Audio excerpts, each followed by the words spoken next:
Renungan Sileo. Renungan tatkala ajal telah hampir tiba. Menghayati malam terakhir Tuhan Yesus di Taman Getsemani.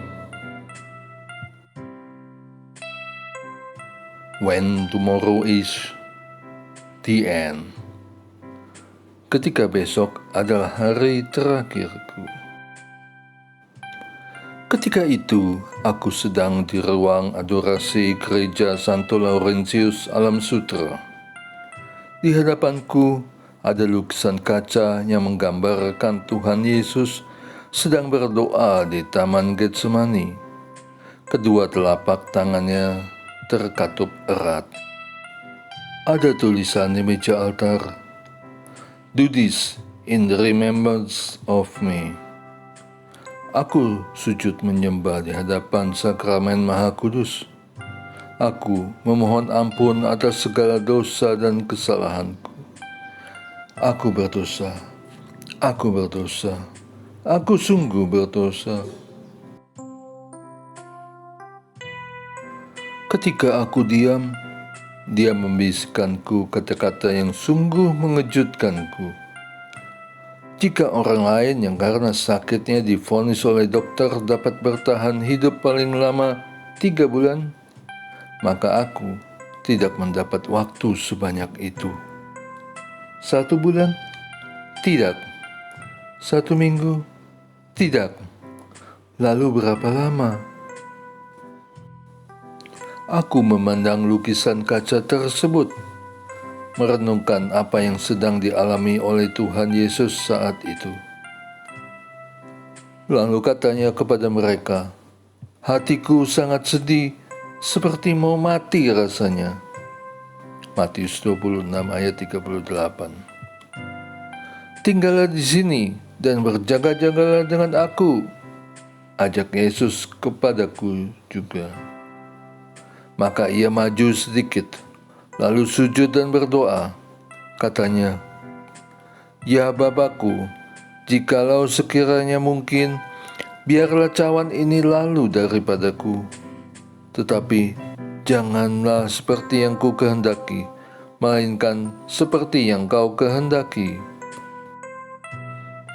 Aku yang sedang bersama dan mendengar doanya yang begitu sedih, turut merasakan betapa berat kejadian yang akan terjadi menimpa dirinya.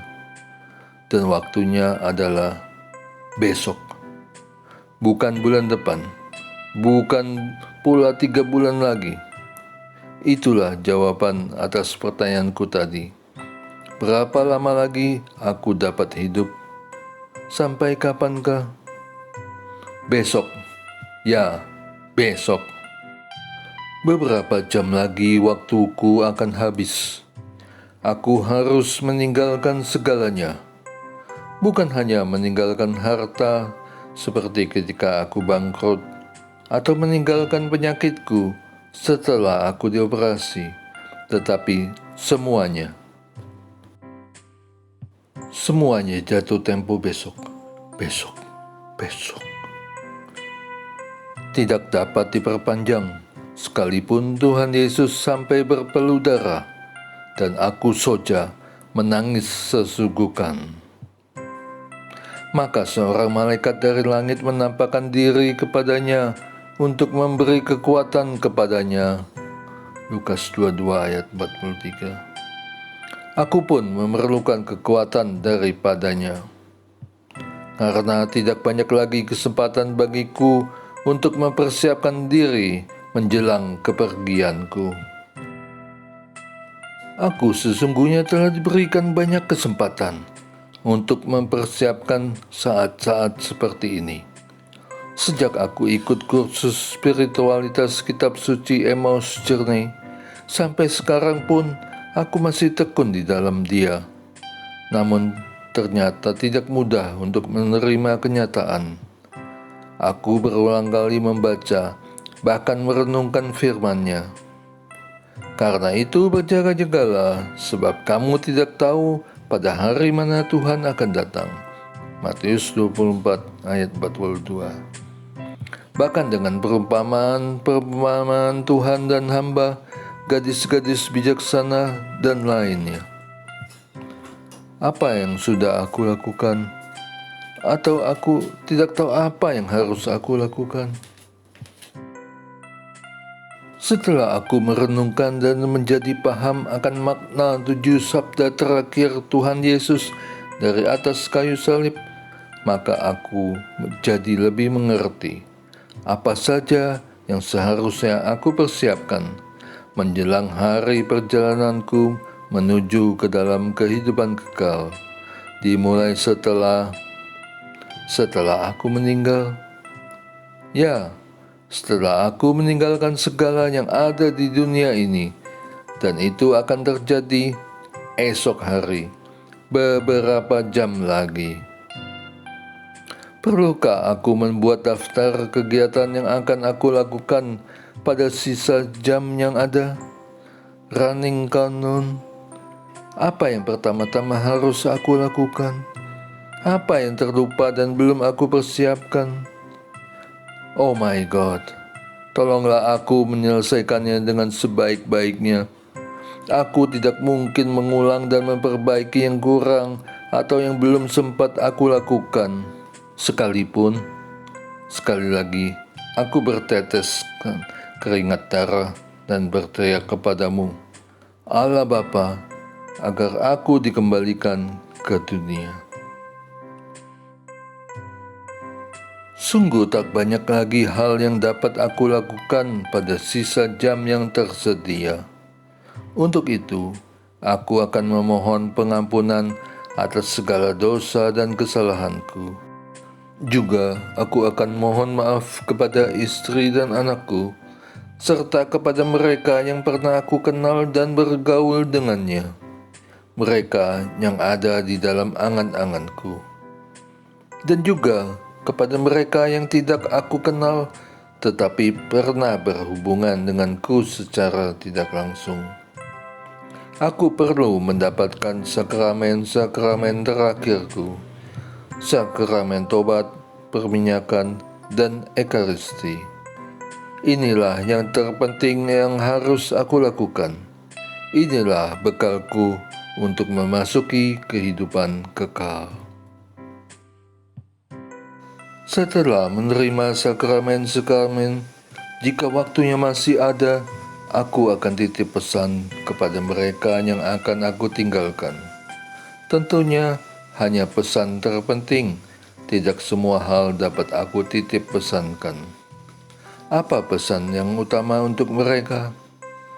Agar mereka selalu taat dan setia dalam iman dan peribadatan kepada Yesus Kristus.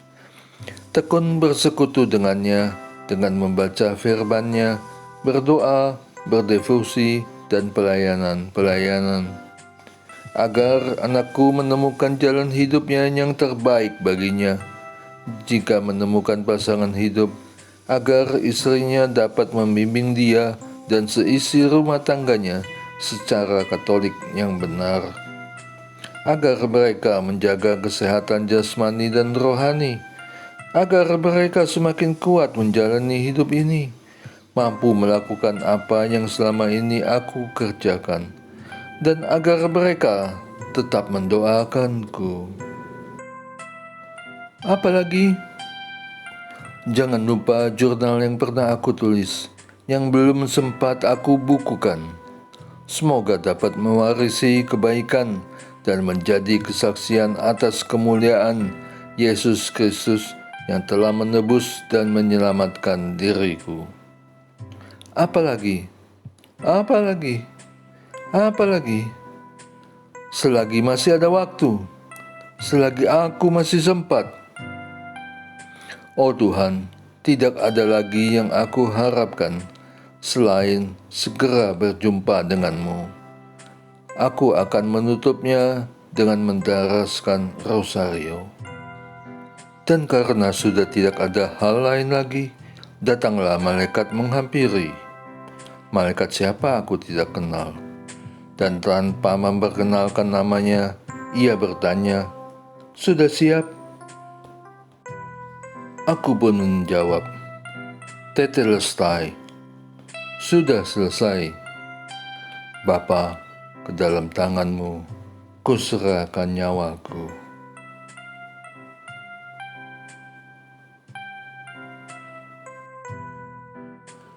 When tomorrow is the end. Ketika besok adalah hari terakhirku. Aku bersyukur akan berjumpa dengan Bapakku di surga. Sampai jumpa di surga.